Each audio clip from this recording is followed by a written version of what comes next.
What is something about your pets that you get criticized for? Ooh.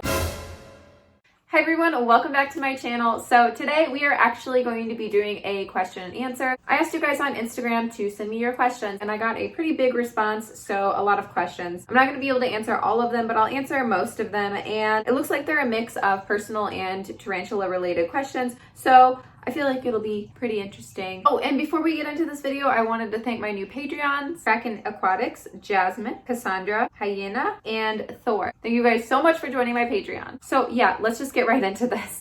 First question, it looks like you're asking why your Brachypelma vagans still has a bald booty after a month. That's totally common to have a tarantula that has a bald booty. They could be in pre-molt or they could just be kicking hairs. It really could be anything, but it's not really anything to worry about. And when it molts, it's urticating hairs. We'll come back. Next question, your favorite tarantula species. My favorite tarantula species is always changing, but I will say that my favorite genus is Grammostola, so pretty much any Grammostola. What got you into the tarantula hobby? This is something I've answered a lot, but I caught a jumping spider and I started researching the jumping spider because I decided to keep it. And when I was researching it, I did find a lot of YouTubers. The dark den is probably a big contributing factor to me getting into tarantulas and YouTube. Why does Tom Patterson hate our guts? That's a great question. I will actually ask him right now. Aww. Do you have any go-to YouTube channels that you enjoy? Yeah, of course. Princess Sophie Pink is a great channel that I go to and enjoy. Best dwarf tarantula, in my opinion, Pseudohapalopus species blue. I think that's how you say it. That's a really cool one. I had a teeny tiny one. Unfortunately, it didn't make it, which is not uncommon when you buy them to be like so small, but yeah, it didn't make it. What is my dream tarantula and what tarantula am I most afraid to get? I guess my dream tarantula, I don't know, like I would love an adult female Grammostola pulchra or an adult female Grammostola grossa, but like they're not unattainable. So it's like hard to say what a dream one would be. How much on average do you spend on feeders for my tarantulas? Not a lot. I usually stock up on super worms for pretty cheap at like expos and stuff, and those will last me from one expo to the next. Really, it'll be like $5 for 100 super worms, something like that. So, I mean, it's really not a lot, but I do feed crickets sometimes too, which I feel like they're a little bit more costly since I buy them from a pet store, but generally it's only like $5, $10, maybe $15 a month. If you could get any animal you want, what would it be? A bat. I love bats. I also love crows. And I also love owls. Would you consider starting with TikTok as a social media platform? Honestly, I already have so many social media accounts, both personal and Tarantula Kat related, that it's already a lot to keep track of. It's just too much to deal with. So I think we're going to probably not be doing TikTok. Sorry. Are you going to the Tarantula Takeover in May? So I'm guessing you're talking about May 17th, the Tarantula Takeover Show Me Snake Show here in St. Louis. Yes, I do plan on attending. I will probably have like a booth, so I'll keep you guys updated on that. But yeah, that is the plan. How do I quit buying new tarantulas? I'm starting to go broke, but I'm happy. Well, honestly, once you build up a pretty decent sized collection and you like check off a lot of the basics, like I would say Grammostola porteri, Grammostola pulchra, Brachypelma vagans, Toledo cottle vagans, Alopilosum, Grammostola pulchripes, Phonopelma samani, Phonopelma calcodes. Once you start checking off those like popular species, then I feel like you start slowing down and you start really like seeking out the more rare species and saving your money for those, or at least that's what I've been doing for the past like year, I would say now. How can I accelerate molting time in tarantulas? That's a great question. Actually, if you feed them more often and if you keep them warmer, that will make them molt faster. But keep in mind that if you do that, you actually can reduce its lifespan by feeding them too much and keeping them really warm. But if you have like a male that you're trying to mature to kind of make timing right with a female who like say just molted or something like that, then you can definitely feed it extra and keep it warmer, and hopefully it'll grow faster, catch up, molt, and be ready. So that's like probably one of the only times I would suggest doing that. What would you recommend for a beginner species for new worlds? There's so many, and it's completely dependent on your taste and what you're looking for. If you want arboreal, terrestrial, colorful, nice, I don't know what you would like, but there's so many great species. Honestly, Grammostola pulchripes is readily available. They fit a lot of people's tastes. So, I mean, Grammostola pulchripes is cool. Aphonopelma chalcodes. Brachypelma hamori is probably one of my favorites. Grammostola pulchra. Yeah, there's a lot. There's so many. I could probably make so many best beginner tarantula species videos and just tweak it differently every time. How do you house your tarantulas' food? So I usually just keep the superworms and the containers that they come in. As for crickets, I don't ever really keep them on hand. I do not like to keep them on hand, so I feed them all off pretty much right away. Sometimes I'll stash away a few, but I just keep them in like a plastic container. As for roaches, I don't keep roaches anymore. I actually gave my dubia colony to my friend. It's something that I am looking back into getting just because it is nice to have a self-sustaining food supply. What was it like for you when you started doing YouTube? It was really supportive. It was different. It definitely was different than it is now. Not in a bad way. As you get more into YouTube, you start to learn. Once your channel gets larger, people start treating you more of like an object than a person, I feel like. This is a hard question. I don't know how to answer it. What are your favorite feeders to watch your tarantulas enjoy? Hornworms. And I know that's probably a lot of your favorites too. How do you keep track of who to feed on what days and who's molting?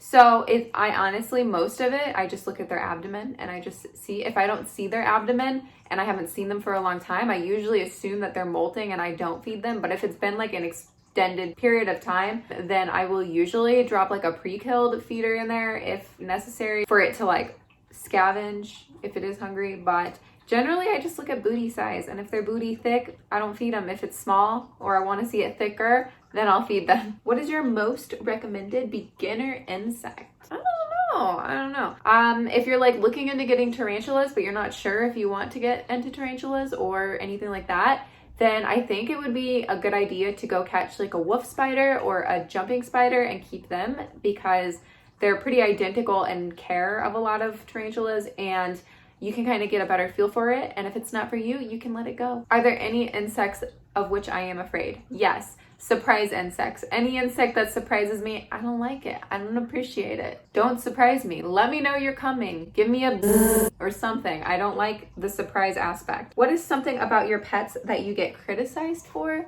Ooh. Plastic plants. I did my last video and I used plastic plants. Honestly, tarantulas do not care if their plants are plastic. Like, they do not care. They're not really going to even know the difference. The only problem I have with myself using plastic plants is I don't think it's the best thing environmentally. Also, Eco Earth, I know that it can mold pretty easy, but really, like, that's the only downfall. I don't think tarantulas really care about that either. But you know, if you don't like Eco Earth, then don't use it. Best old world tarantula? I don't know. Anything with a horn. Ceratogyrus species, always. Do you prefer terrestrial spiders or arboreal, and why? I prefer terrestrials. They just tend to be more bulky, and and they're slower, so I just prefer them. What are some of the best ways to handle early signs of impaction or just impaction? I mean, honestly, if you suspect that a tarantula is impacted, unfortunately, a lot of the time it is too late. You can try to help them out by like soaking their like abdomen and using a Q-tip and stuff like that, but it's really hard to catch, and I think that's why it goes undetected a lot. If you had to choose between tarantulas and reptiles, what would you choose? Tarantulas, of course. What's your favorite underrated species? In the United States, people do not care about Aphonopelma the way people do in Europe, and that is devastating. Aphonopelma species are so cool. The ones that are in California, there's like several different species. They're all beautiful. Here in Missouri, we have the Aphonopelma hensi, which is one of my favorite species. I know I say that all the time, but they are. Aphonopelma chalcodes are sold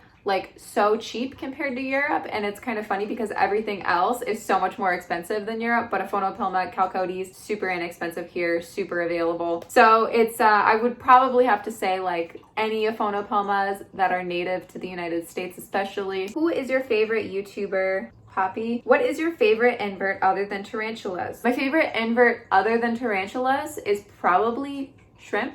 Do they count? I don't know, but I've always wanted to set up like a bioactive shrimp orb or something, like That is a goal of mine. What is the rarest species that I have right now? Probably my S. hoffmanni. How do you decide the size of the enclosure for a tarantula? I think that there is a method that people say, like, at least this many leg span versus this many leg span or something like that. Honestly, I kind of just estimated off what size they are now, what size they'll be, and what amount of time. So if it's a species that is probably going to take forever to grow, like a teeny tiny Aphonopilma species of some sort, then I'll typically house them in as small as I can for the time being, because it's just easier and you can keep track of them better, keep track of if they're eating better, and they're going to be small for a long time. But if it's something like a Psalmopoeus pulcher or something that's going to be growing quite a bit faster, or a green bottle blue, then I'll usually rehouse them into something that I think will fit them longer. So I'll go a size up and I'll usually house them in something a little bit bigger. Is $500 to $600, I'm guessing you're going to say,